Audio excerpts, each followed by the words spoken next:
Assalamualaikum warahmatullahi wabarakatuh. Kami dari kelompok 10 yang terdiri dari saya Diah Ayu Lestari, Sylvia Rahmawati, dan Agnes Samosir. Kami akan menjelaskan tentang chapter 22 tentang perubahan akuntansi dan analisis kesalahan. Tujuan pembelajaran. 1. Diskusikan jenis perubahan akuntansi dan akuntansi untuk perubahan kebijakan akuntansi. 2. Jelaskan akuntansi dan pelaporan untuk perubahan estimasi. 3. Jelaskan akuntansi untuk koreksi kesalahan. 4. Menganalisis efek kesalahan. Perubahan akuntansi. Latar belakang. Alternatif akuntansi. 1. Mengurangi kompatibilitas informasi keuangan. 2. Mengaburkan data tren historis yang berguna. Jenis perubahan akuntansi. 1. Perubahan kebijakan akuntansi. 2. Perubahan estimasi akuntansi. Kesalahan adalah tidak dianggap sebagai perubahan akuntansi. Perubahan kebijakan akuntansi. Perubahan dari satu kebijakan akuntansi yang diterima ke yang lain, contohnya meliputi biaya rata-rata untuk LIFO. 2. Metode pemulihan yang biaya ke metode presentasi penyelesaian. Adopsi kebijakan baru sebagai pengakuan atas peristiwa yang terjadi untuk pertama kali atau yang sebelumnya tidak material, bukan merupakan perubahan akuntansi. 3 pendekatan untuk melaporkan perubahan. Yang pertama saat ini, yang kedua secara retrospektif, yang ketiga secara prospektif atau di masa depan. IASB membutuhkan penggunaan retrospektif pendekatan. Alasan penggunaan kemudian dapat membandingkan hasil dengan lebih baik dari satu periode ke periode berikutnya. Pendekatan perubahan akuntansi retrospektif. Perusahaan yang melaporkan perubahan yang pertama menyesuaikan laporan keuangannya untuk setiap periode lalu disajikan dengan dasar yang sama dengan kebijakan akuntansi baru. Yang kedua, menyesuaikan nilai tercatat aset dan liabilitas pada awal tahun pertama yang disajikan. Juga membuat penyesuaian saling hapus ke saldo awal laba ditahan atau komponen ekuitas atau aset bersih lainnya yang sesuai pada awal tahun pertama yang disajikan. Perubahan akuntansi retrospektif kontrak jangka panjang. Ilustrasi Denson SE mencatat pendapatannya dari kontrak konstruksi jangka panjang dengan penggunaan metode pemulihan biaya atau zero profit. Pada 2019, perusahaan mengubah metode persentase penyelesaian. Manajemen percaya bahwa pendekatan ini memberikan ukuran yang lebih tepat atas pendapatan yang diperoleh. Untuk tujuan pajak, perusahaan menggunakan pemulihan biaya dan berencana untuk terus melakukannya di masa depan. Asumsikan tarif pajak yang berlaku 40%. Perubahan kebijakan akuntansi. Ini contohnya.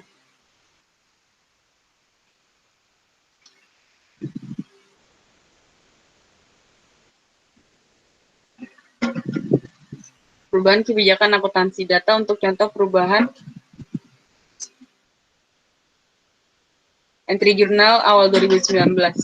Konstruksi dalam proses 220.000, kewajiban pajak tangguhan 88.000 dikredit, laba ditahan 132.000 dikredit.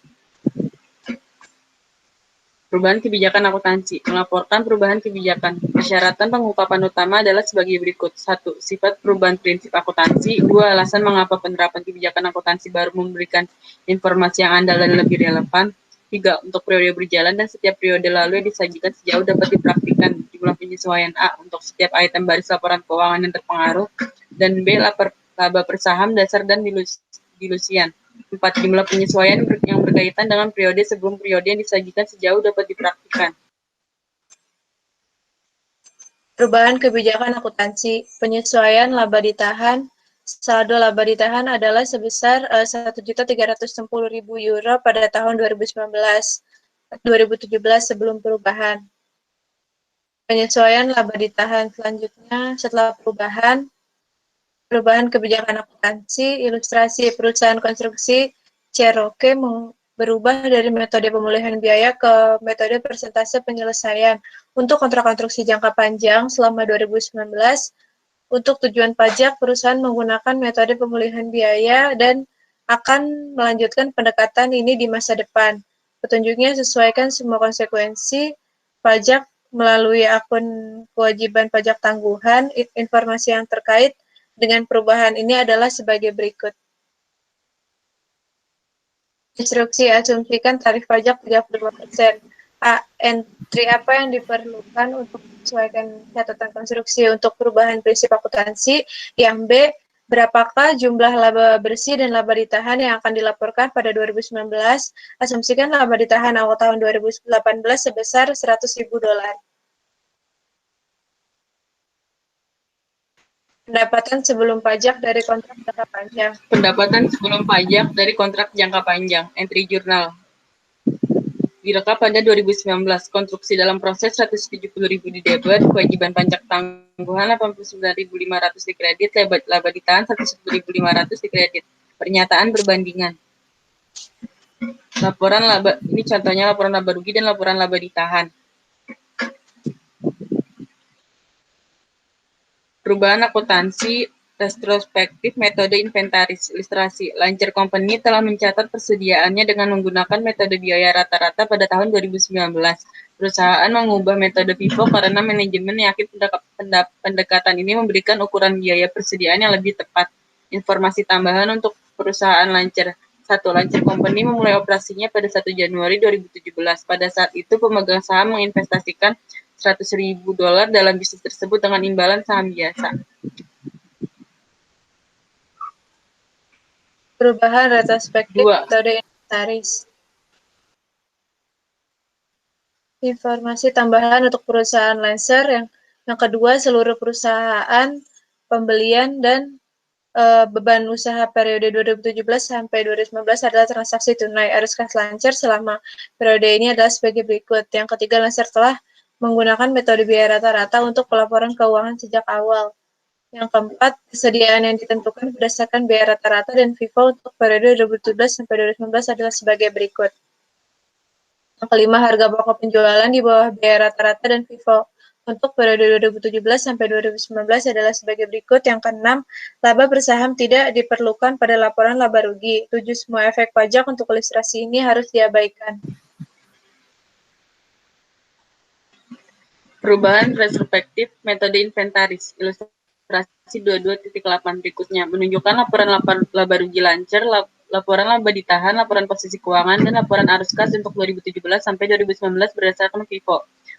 1. Laporan arus kas di bawah FIFO sama dengan di bawah biaya rata-rata. 2. Laba bersih berbeda-beda pada setiap periode. 3. Tidak ada pengaruh arus kas dari perbedaan laba bersih ini. Jika kita mempertimbangkan pajak penghasilan, efek arus kas akan terjadi. Ilustrasi 22.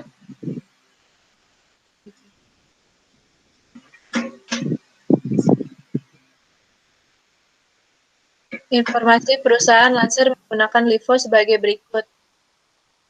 Perubahan retrospektif metode inventaris. Dalam penerapan retrospektif, perubahan penilaian persediaan FIFO mempengaruhi persediaan yang dilaporkan, harga pokok penjualan, laba bersih, dan laba ditahan. Untuk memperhitungkan perubahan, kami membuat entry sebagai berikut. Entry sebesar 5.000, laba ditahan sebesar 5.000. Laporkan perubahan kebijakan perusahaan Lancer. Yang pertama, melaporkan laba bersih berdasarkan metode FIFO yang baru diadopsi untuk 2018 dan 2019. Yang kedua, menyesuaikan secara retrospektif laporan laba rugi 2018 untuk melaporkan informasi berdasarkan FIFO. Catatan atas laporan keuangan menunjukkan sifat perubahan, mengapa perusahaan melakukan perubahan dan tahun-tahun yang berpengaruh. Penyesuaian laba ditahan. Jika Lancer menyajikan laporan komparatif untuk 2018 dan 2019 berdasarkan FIFO, maka itu harus mengubah saldo awal laba ditahan pada 1 Januari 2018. Selisihnya dihitung sebagai berikut.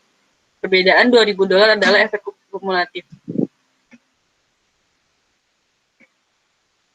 Lancer menyesuaikan saldo awal laba ditahan pada 1 Januari 2018 untuk kelebihan laba bersih FIFO atas laba bersih biaya rata-rata pada tahun 2017.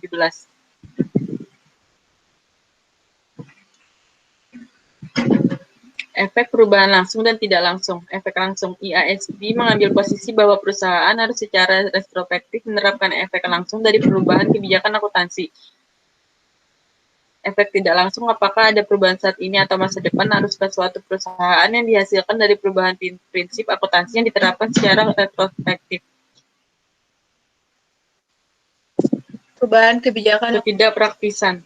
Perusahaan tidak boleh menggunakan aplikasi retrospektif jika salah satu dari kondisi berikut ada. 1. Perusahaan tidak dapat menentukan dampak dari penerapan retrospektif. 2. Penerapan retrospektif memerlukan asumsi tentang maksud manajemen pada periode sebelumnya. 3. Penerapan retrospektif membutuhkan estimasi signifikan jika salah satu dari kondisi di atas ada. Perusahaan prospektif berlaku prinsip akuntansi baru. Contoh perkiraan yang pertama hutang buruk, yang kedua keusangan persediaan, yang ketiga masa manfaat dan nilai sisa aset, yang keempat periode yang diuntungkan oleh biaya yang ditangguhkan, yang kelima kewajiban untuk biaya garansi dan pajak penghasilan, yang keenam cadangan mineral yang dapat dipulihkan, yang ketujuh perubahan estimasi dan depresiasi. Perubahan estimasi akuntansi pelaporan calon. Perubahan estimasi akuntansi dilaporkan secara prospektif.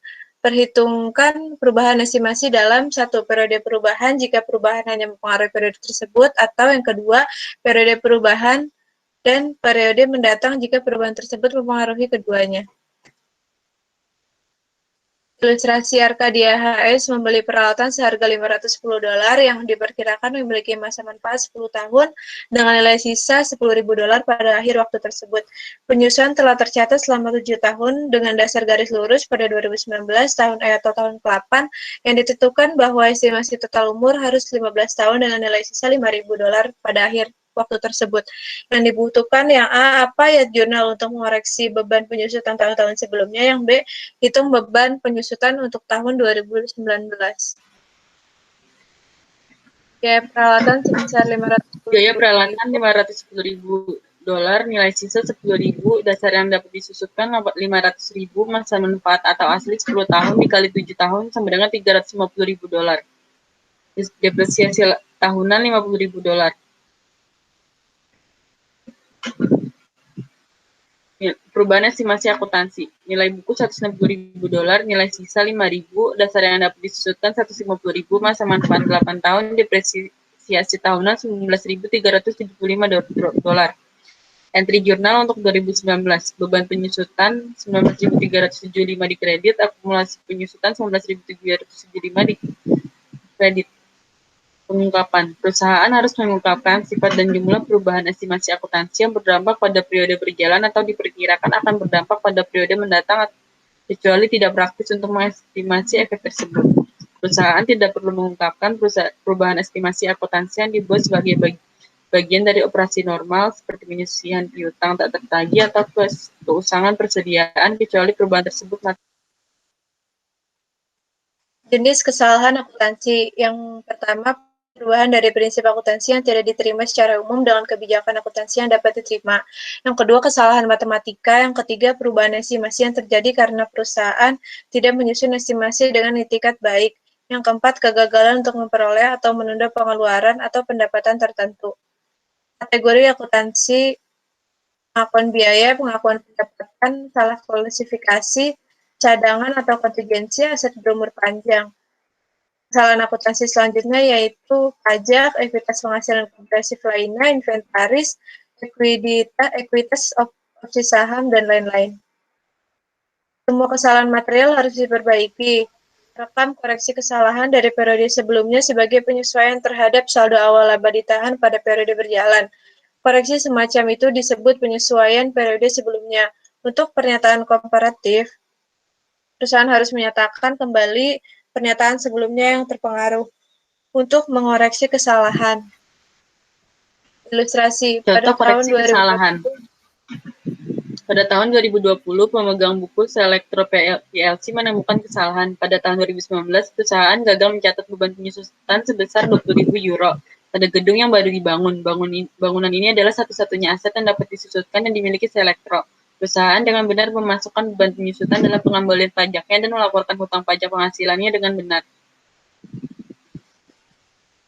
Contoh koreksi kesalahan. Laporan laba rugi Selectro untuk tahun 2019 dengan dan tanpa entry apa yang seharusnya dibuat Selectro untuk mencatat beban penyusutan dan pajak penghasilan. Pernyataan satu periode. Selectro Company memiliki saldo laba ditahan awal pada 1 Januari 2020 sebesar 350.000 euro. Perusahaan melaporkan laba bersih sebesar 400.000 euro pada tahun 2020. Pernyataan perusahaan harus yang pertama membuat penyesuaian untuk mengoreksi jumlah untuk semua akun yang terpengaruh yang dilaporkan dalam laporan untuk semua periode yang dilaporkan. Yang kedua, menyatakan kembali data ke dasar yang benar untuk tiap tahun yang disajikan. Tiga, tunjukkan apa saja penyesuaian kejar-kejaran sebagai penyesuaian periode sebelumnya terhadap laba ditahan. Sebelum menerbitkan laporan untuk tahun yang berakhir pada 31 Desember 2018, Anda menemukan kesalahan $62.500 yang menyebabkan persediaan tahun 2017 menjadi lebih tinggi, menyebabkan COGS menjadi lebih rendah. Apakah penemuan ini akan ringkasan berikut merupakan ringkasan perubahan akuntansi dan koreksi kesalahan. Perusahaan harus menjawab 3 pertanyaan. Yang pertama, apa jenis kesalahan yang terlibat? Yang kedua, entry apa yang diperlukan untuk memperbaiki kesalahan? Yang ketiga, setelah ditemukan kesalahan, bagaimana laporan keuangan disajikan kembali? Perusahaan memperlakukan kesalahan sebagai penyesuaian periode sebelumnya dan laporkan pada tahun berjalan sebagai penyesuaian awal laba saldo ditahan.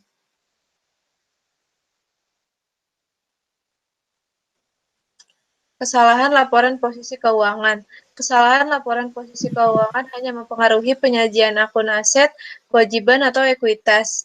Yang pertama, kesalahan tahun berjalan mengklasifikasi ulang item ke posisi yang tepat. Kesalahan tahun sebelumnya menyatakan kembali laporan posisi keuangan tahun sebelumnya untuk tujuan perbandingan. Laporan posisi keuangan dan laporan laba rugi kesalahan. Kesalahan penyeimbang akan diimbangi atau dikoreksi selama 2 periode. 1. Jika perusahaan telah ditutup buku pada tahun berjalan. A. Jika kesalahan sudah diimbangi, entry tidak diperlukan. B. Jika kesalahan belum diimbangi, buat jurnal untuk menyesuaikan saldo laba ditahan saat ini.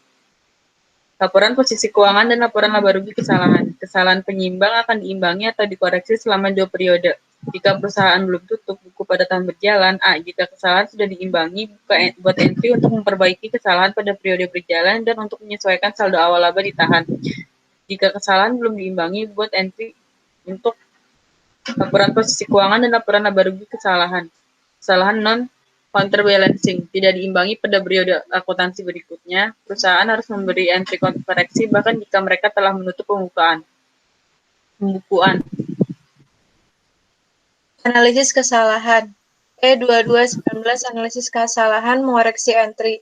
Neraca percobaan sebagai Dickinson Ltd adalah sebagai berikut pada tanggal 31 Desember 2019. Instruksi A. Dengan asumsi bahwa buku-buku itu belum ditutup, apakah jurnal penyesuaian yang diperlukan pada tanggal 31 Desember 2019?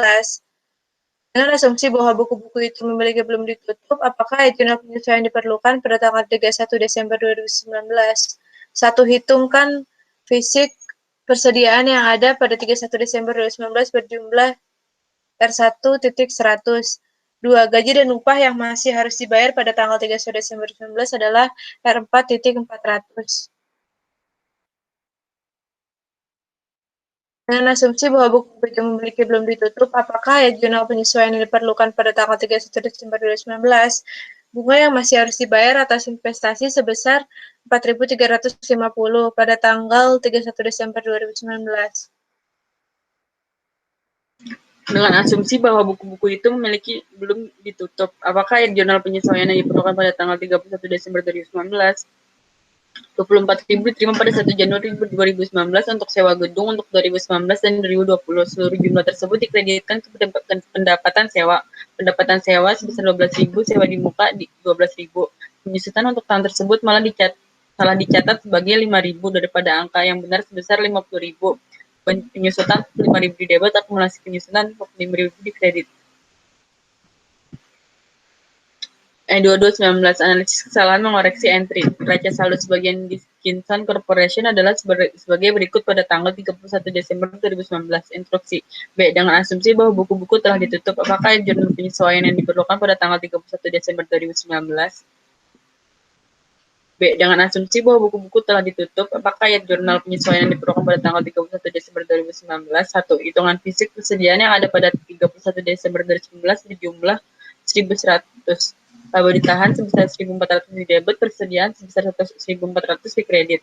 Gaji dan upah yang masih harus dibayar pada tanggal 31 Desember 2019 sebesar 4.400. Laba ditahan sebesar 2.900 di debit, gaji dan upah yang masih harus dibayar sebesar 2.900 di kredit. Dengan asumsi bahwa buku-buku telah ditutup, apakah ya jurnal penyesuaian yang diperlukan pada tanggal 31 Desember 2019? Bunga yang masih harus dibayar atas investasi sebesar 4.350. Pada tanggal 31 Desember 2019, laba ditahan sebesar 750, piutang bunga sebesar 750. Bagian polis asuransi yang belum kadaluarsa berjumlah 65.000 per 31 Desember 2019, laba ditahan 25.000, asuransi prabayar sebesar 25.000. Dengan asumsi bahwa buku-buku telah ditutup, apakah jurnal penyesuaian yang diperlukan pada tanggal 31 Desember 2019 R24.000 diterima pada 1 Januari 2019 untuk sewa gedung untuk 2019 dan 2020. Seluruh jumlah tersebut dikreditkan ke pendapatan sewa. Pendapatan yang disimpan sebesar 12.000, sewa di muka sebesar 12.000. Penyusutan untuk tahun tersebut salah dicatat sebagai 5.000 pada angka yang benar sebesar 50.000. Pendapatan yang disimpan sebesar 45.000, akumulasi penyusutan 45.000. Entry penyewa dengan opsi pembelian murah. Fakta berikut berkaitan dengan perjanjian sewa yang tidak dapat dibatalkan antara Money Leasing dan Choi Group penyewa dalam jumlah ribuan. Instruksi: bulatkan ke semua angka yang terdekat. Yang A, siapkan jadwal amortisasi sewa untuk Choi selama masa sewa 5 tahun. B, siapkan entry jurnal pada buku penyewa untuk mencerminkan penandatanganan perjanjian sewa dan untuk mencatat pembayaran dan pengeluaran yang terkait dengan sewa ini untuk 2019 dan 2020. Periode akuntansi tahunan Choi berakhir pada 31 Desember. Entry pembalik digunakan oleh Choi. Berikut jawaban untuk yang A. B. Tanggal 5 Januari 2019, Rate of Use Asset 91.000 di debit, Liability 91.000 di kredit. Liability sebesar 20.471,94 di debit, Cash 20.471,49 di kredit. 31 Desember 2019, Interest Expense sebesar 3.761,49 di debit, Liability 3.761,49 di kredit. 31 Desember 2019, Depreciation Expense sebesar 6.066.000,67 di debit, Right of Use Asset 6.066,07 di kredit. Tanggal 1 Januari 2020, Liability sebesar 3.761,49, Interest Expense sebesar 3.761,49, 5 Januari 2020, Interest Expense sebesar 5.642,24, Liability sebesar 4.829,70 di kredit, Cash sebesar 20.471,94 di kredit. Depreciation 31 Desember 2020, Depreciation Expense sebesar 2.970.058 di debit, Liability sebesar 2.970.058 di kredit. 31 Desember 2020, Depreciation Expense sebesar 9.100 di debit, Right of Use Asset sebesar 9.100 di kredit. 21.10 Perhitungan dan entry penyewa sewa dengan nilai sisa yang tidak dijamin. Asumsikan data yang sama seperti pada P21.9 dengan JPN memiliki tingkat pinjaman tambahan sebesar 8%. Instruksi: yang pertama, hitung jumlah kewajiban sewa awal. B, siapkan jadwal amortisasi sewa 10 tahun. C, siapkan semua entry jurnal penyewa untuk tahun pertama dengan asumsi depresiasi garis lurus straight. Yang A, initial lease liability, lease payment dikali PV of N, annuity due for 10 periode at 8%. Berikut jawaban yang B.